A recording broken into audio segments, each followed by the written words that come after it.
মিলাদের মতো শক্তিশালী ইবাদত আর হয়? হয়। নামাজের থেকেও লক্ষ লক্ষ কোটি কোটি গুণ মিলাদের মধ্যে ইবাদত। কেননা আল্লাহ তাআলা বলেন, নামাজ তোমরা পড়ো। আল্লাহ কি বলেন? নামাজ তোমরা পড়ো। আল্লাহ কি পড়ে? কথা কন্যাকে আল্লাহ কি পড়ে? আল্লাহ তো পড়ে না। আর মিলাদের কথা আল্লাহ কি বলছে জানেন নাকি? আল্লাহ বলে, আমিও পড়ি, আমার ফেরেশতাও পড়ে, তোমরাও পড়ো। আমিও পড়ি, আমার ফেরেশতাও পড়ে, তোমরাও পড়ো। মানে এই যে দুরুদ মিলাদ কিয়াম, এটা স্বয়ং আল্লাহ তাআলা এখনো করতেছেন।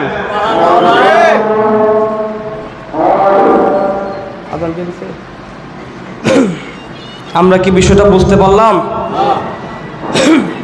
তাহলে কি আমরা মিলাদ পড়বো না পড়বো না? বেশি বেশি মিলাদ পড়বো। কেননা বেশি বেশি মিলাদ পড়লে আপনার কলবের যত ময়লা থাকবে, যত ধুলা থাকবে, যত অপরিষ্কার থাকবে, সব ধুয়ে মুছে পাক পবিত্র হয়ে যাবে। সুবহানাল্লাহ। কেননা আপনার শরীরের ময়লা থাকুক, এটা কিন্তু নাপাক না। আপনার শরীরে ময়লা থাকলে আপনার নাপাক না। আপনার অন্তরে ভিতরে যদি ময়লা থাকে, কলবে যদি ময়লা থাকে, ওইটাকে বলে নাপাক। আগে জানতে হবে পাক আর নাপাক কোনটা। কথা তো কন না।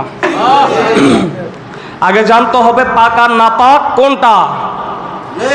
কারণ আমরা মুর্শিদের কাছে কিছু জানতে চাই, কিছু শুনতে চাই, সেজন্যই তো আমরা আসি। কেন আসি আমরা? কিছু আদান প্রদানের ব্যাপার তো আছে, কিছু প্রেমের তো ব্যাপার আছে, আছে না নাই? মুর্শিদের সাথে প্রেম করেন না করেন না? প্রেম কি করেন? মুর্শিদের সাথে আমরা সকলেই কিন্তু প্রেম করি।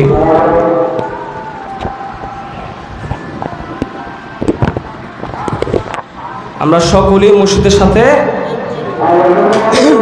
দেখেন প্রেমের ভিতর অনেক তফাৎ আছে কি নাই? প্রেম করে, এই প্রেম কি মুর্শিদের লোক আমরা করি? আরে এই প্রেম কি করি আমরা? কোন প্রেম করি?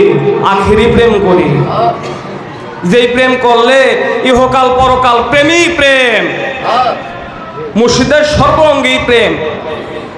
কথা বল না, ঠিক না বেঠি?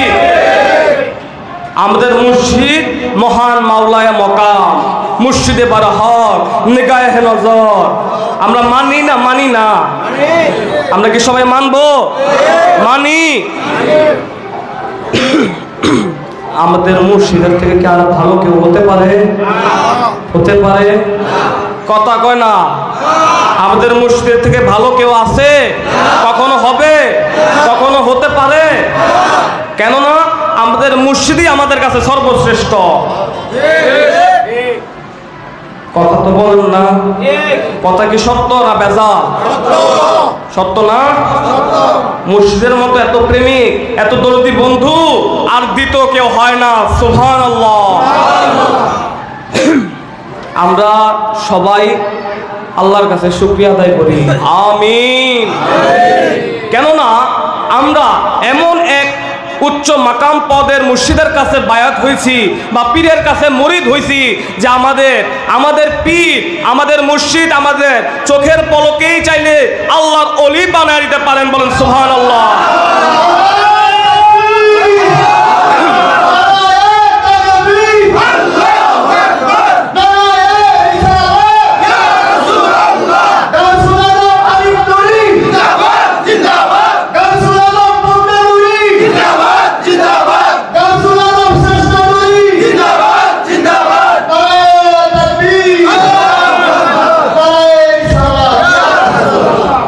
দেখেন আপনারা কি এই কথাটা বিশ্বাস করলেন? আপনারা কি এই কথাটা বিশ্বাস করলেন যে আমাদের মুর্শিদ চাইলে আমাদের চোখের পলকে আল্লাহর ওলি বানায় দিতে পারে? এটা কি মানেন আপনারা? আপনারা সকলেই মানেন? দেখেন এরকম এক মুর্শিদের কাছে মুরিদ হয়ে আমাদের জীবন কি ধন্য হয়েছে? জীবন কি ধন্য হয়েছে? মুর্শিদের হুকুম হাকাম মানবেন, মুর্শিদ যেই কথা বলবে সে কথায় থাকবেন রাজি, মুর্শিদের কথা মানবেন। আওয়াজ তো পাইলাম না। মুর্শিদের কথা মানবেন। কেন মানবো? কারণ প্রেম এখানেই সত্য, প্রেম এখানেই সত্য। এই সুরেশ্বর দরবার শরীফে মুর্শিদের চরণ মোবারকই সত্য। কথা কন। তাজিম করতে হইলে ওই নূরের ভিত্তি করতে হইব। তাজিম যদি করতে হয় ওই নূরের মধ্যেই করতে হবে। কথা কি বোঝা গেছে?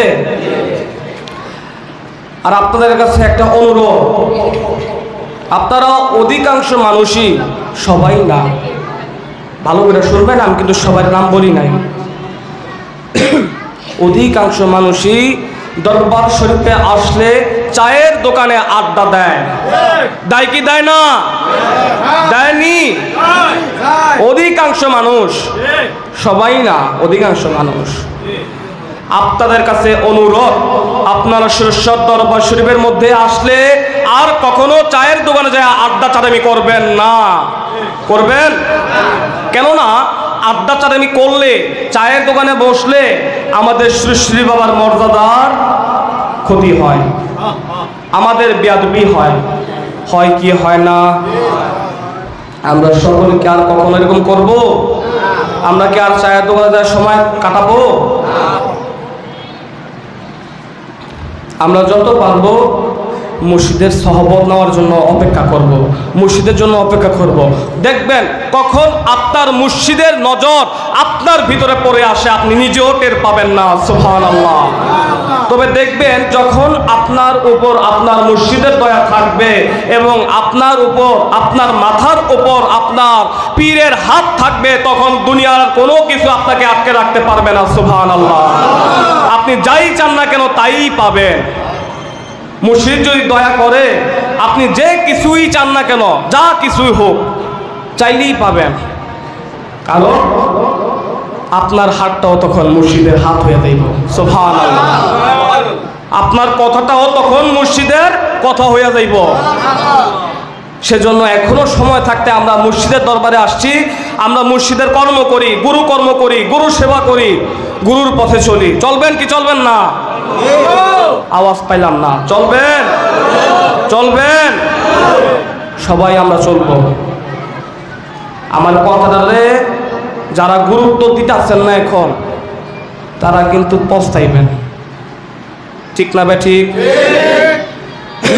কথা গুরুত্ব দিতে হইব না।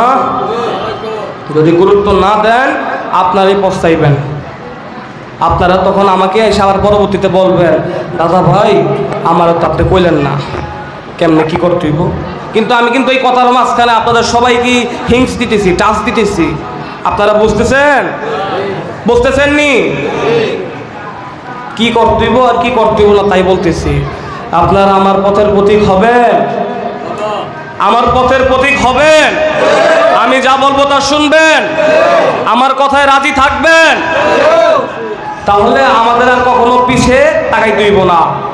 আমরা যা চাবো তাই পাবো ইনশাআল্লাহ। প্রথমত ব্যাপারটা হচ্ছে কি, যে কথাটা আমি সর্বপ্রথম বলেছিলাম, আদব, নিজের ভিতরে আদবটা রাখতে হবে।